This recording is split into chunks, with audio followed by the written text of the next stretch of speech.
My name is Mary. I am 29 years old, and I never imagined my foolish mistake would ruin my only friend's life. 2 years ago, I moved to a small town called Riverside to write my new book. I needed space to think and create, but the quiet became loneliness very quickly. I wrote every day from morning until night. I had no friends in this town. Then, 6 months ago, I met Claire Morgan at the grocery store. I was buying vegetables when I dropped my basket. Everything rolled across the floor. Claire was shopping nearby. She saw what happened and came over to help me. Claire was warm and kind. She had a big smile and an easy laugh. She invited me for coffee at the shop next door. We talked for 2 hours about books, life, and loneliness. After that day, Claire and I became close friends. She invited me to her house for dinner sometimes. She introduced me to her book club. She made my life less empty and sad. Claire was married to a man named Rogers. She talked about him often with love in her voice. She said he traveled constantly for work and came home only on weekends. Sometimes not even that. I never met Rogers. He was always working when I visited Claire. I imagined him as a serious businessman type. Claire became my only friend in this town. I would never do anything to hurt Claire. Then, 3 months ago, everything changed. My book was finally finished. I needed to find a publisher. One publisher responded quickly. Morrison Publishing House. They said they loved my book. They said my writing was fresh and powerful. They wanted to meet me immediately to discuss a contract. I took the train to the city for the meeting. I wore my best dress. I was nervous and excited. The publisher who wanted my book was named Rogers Morrison. I walked into his office and my breath caught in my throat. Rogers was handsome, maybe 35 years old. Sharp eyes, intelligent face. He wore expensive suits and carried himself with quiet confidence. I noticed immediately that he wore no wedding ring. Rogers shook my hand and held it just a moment too long. He said my book was brilliant. We talked about the book for 2 hours. Rogers understood my work in a way nobody else ever had. I felt something shift inside me during that meeting. Before I left, Rogers said he wanted to work with me personally. I signed the contract that day. After that, Rogers and I met often. Sometimes in his office, sometimes at cafes. Rogers told me he felt trapped in his life sometimes. I understood exactly what he meant. I felt the same way. I started to fall in love with him. I told myself it was okay. Because Rogers did not wear a wedding ring, he never mentioned a wife. He never mentioned anyone in his personal life at all.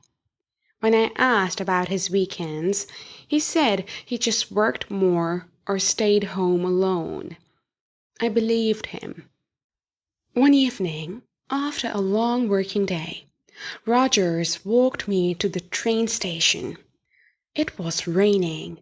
He offered me his umbrella. We stood close together under it. Rogers looked at me with intense eyes. He said working with me was the best part of his life right now. He said I was talented, beautiful, and inspiring. My heart was racing. I thought he was about to kiss me.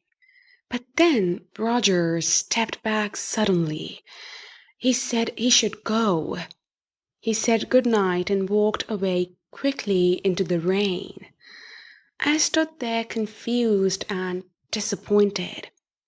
The next week, Rogers invited me to dinner. We went to an expensive restaurant in the city. Rogers looked at me across the table like I was the only person in the world.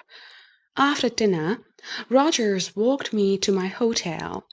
I was staying overnight because the train back to Riverside was too late. We stood outside the hotel entrance. He said he admired me deeply. He said I was special. Then he leaned in and kissed me. When we pulled apart, Rogers looked at me. He asked if he could come upstairs. I said yes. I was terribly lonely, and Rogers made me feel wanted. We went to my hotel room. I woke up the next morning with Rogers next to me. He looked peaceful in sleep. When Rogers woke, he smiled at me. He said he had not felt this way in years. We spent the entire day together. Rogers left that evening. He kissed my forehead at the door and said he would see me next week. After that, Rogers and I met regularly. We would talk and laugh and pretend we were just two people in love. This went on for 2 months. Then, one Saturday morning, I went to Claire's house for our usual coffee. I had not seen her in 2 weeks because I was so busy with Rogers. Claire opened the door smiling. She said she had big news. Her husband was finally home for the whole weekend. She wanted me to meet him. Finally, after all these months of friendship, I walked into her kitchen. A man was standing there making coffee. Rogers Morrison, my publisher, my lover, the man I spent last night with. The world stopped. I could not think. Rogers turned around and saw me. His face went completely white. Claire looked between us confused. She introduced us happily. Rogers did not look at me. His eyes stayed on the floor. I sat down at Claire's kitchen table, feeling like I was going to die. My mind was screaming. Rogers was Claire's husband. The man I fell in love with was my best friend's husband. Then I remembered. Rogers never talked about his personal life. He said he was private. He said work and life should stay separate. I watched them together, feeling sick with guilt, shame, and horror.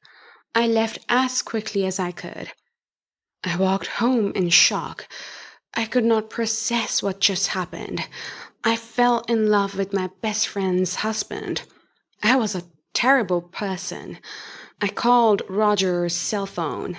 His voice was panicked. He said we needed to talk. I said no, we never needed to talk again. Rogers kept begging. Finally, I agreed to meet him one last time. We met at a quiet cafe outside of town.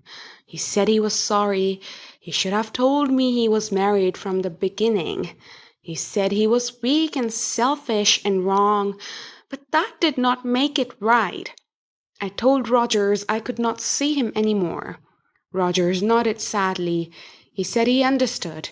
He said he would always remember me. 2 weeks later, Claire came to my apartment.